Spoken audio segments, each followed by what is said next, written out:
Napansin mo ba? Kung ano yung mga lumalabas sa bibig mo, yun ang nangyayari sa buhay mo. Pag lagi mong sinasabi wala kang pag-asa, wala ka talagang pag-asa. Pag sinasabi mo na wala kang pera, wala ka talagang pera. Pag lagi mong sinasabi na hindi ka nagagaling, hindi ka na talaga gagaling.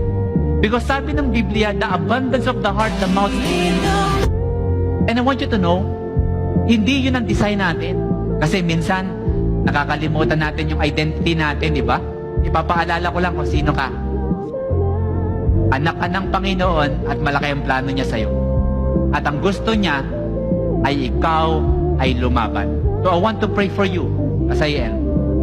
Sa mga tao dito na feeling mo lagi you are defeated or feeling mo na parang wala kang pag-asa sa buhay, I want you to know,